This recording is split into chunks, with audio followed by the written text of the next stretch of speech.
Hi, I'm Anne. This is Elizabeth Ann Reads, and welcome to my channel.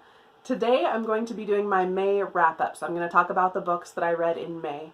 Honestly, I did not have a great reading month in May. I completed 5 books and DNF'd 1, but none of them were like fantastic reads. They were all kind of meh. None of them were horrible, but yeah, nothing that was just really catching my interest, so I was feeling a little slumpy.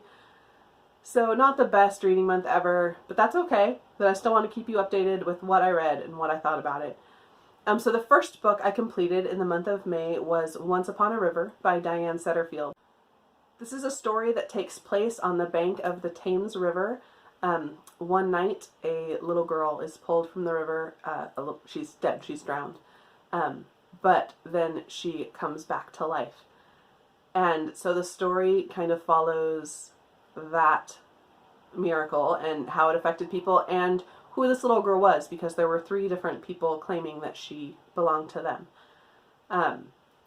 It's a really interesting concept, and Diane Setterfield is a beautiful, beautiful writer.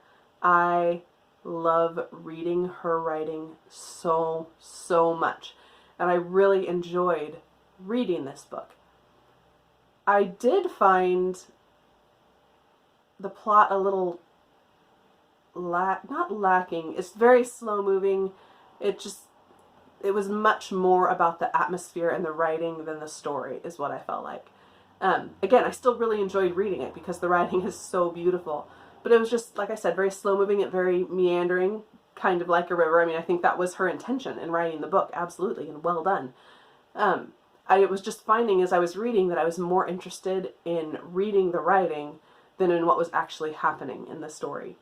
So that being said, it's still a great book. It's kind of got some fairy tale elements to it, so kind of the feel of a dark fairy tale, a little bit gothic, a little bit, yeah, again, just very dark and atmospheric. I do recommend it. It's a great book. Just be aware that it's not necessarily super plot driven, or, you know, it's not going to keep you kind of on the edge of your seat. It's just going to kind of you'll just kind of lose yourself while you're reading it, which again, not a bad thing, just a little bit different than what I'm used to, but I did really enjoy it. After that, I picked up some middle grade. I read 3 middle grade books, actually. The first was Mercy Suarez Changes Gears by Meg Medina. This is a story about Mercy Suarez, who is living in Florida with her family. She is Cuban American, and she attends a kind of elite private school. She's a scholarship student at this private school. And it just goes through her 6th grade year there, kind of, yeah, it's almost a coming of age in a sense. It's her, you know, going from elementary school to middle school and the challenges of that and the challenges of making friends and being true to yourself and dealing with family issues. There's some family stuff going on in this too, with her grandparents and her aunt. But yeah, just learning to kind of figure out this new life, and, you know, all of a sudden boys aren't just friends anymore, they're something else, and, you know, school's much more about appearance than it ever was before, and just the challenges of being a 6th grader, and especially in a position like that where you are very much the outsider. And again, it was a good book. It was fine. I don't see it being a huge draw for middle graders, but I thought it was well written and a good book. So if you're interested in that, if that sounds interesting to you, absolutely pick it up. After that, I read another middle grade. This one was historical fiction. It's The Night Diary by Veera Hiranandani. And this is set in 1947 in India. It is at the very end of the British rule of India. So at that point, when the British rule ends, India is split into what is now India proper and Pakistan,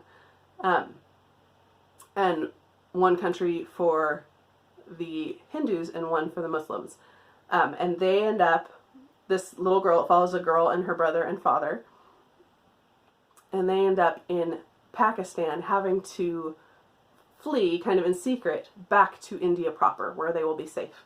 And so it follows their journey traveling at night, trying to stay hidden back to India. It is written in journal format, so it's this girl's journal entries, or letters basically, that she writes to her mother who's deceased. And again, really interesting time period in history, something I didn't really know about. It's written really beautifully, and just the challenges of that journey and being safe and feeling afraid for your life, feeling like you're going to, not have enough to eat or not have enough water, or that you're in danger from the men around you. Again, really, really good book. I don't see it appealing to a lot of middle graders, but as an adult, I thought it was beautiful. I loved it. Honestly, that's kind of how I felt about all the middle grade I read this month. I felt like they were great books, just they wouldn't necessarily appeal to middle graders. The last middle grade book I read this month was The Book of Boy by Catherine Gilbert Murdoch. This follows a hunchback boy, around the time of the Crusades, early 1300s. And he becomes a servant to a man who's on a pilgrimage. This man is determined to find the relics of St. Peter, so his toe and his skull, and I think there's 7 different things that this man is trying to find to ensure his entrance into heaven. I thought it was a really interesting book. It was a little quirky. It had some kind of dry humor to it. And I really enjoyed this book. But like I said, all 3 of these books that I read for middle grade, I see appealing to adults more than middle grade. I have a separate video about this where I talk specifically about these 3 books. I will link that down below if you're interested in hearing more about these and kind of my thoughts on middle grade books in general. Be sure and check out that video. I'm not going to go into it too much here. After that, I finished up Mansfield Park, which I've been working on all month, by Jane Austen. I was not a fan of Mansfield Park. I'm going to be real honest here and probably lose some subscribers. I'm not actually a huge Jane Austen fan to begin with. I appreciate her as a writer. I think she's very, very talented. I understand why people love her. She's just not always to my taste. That being said, I do like Pride and Prejudice fine. I like Emma fine.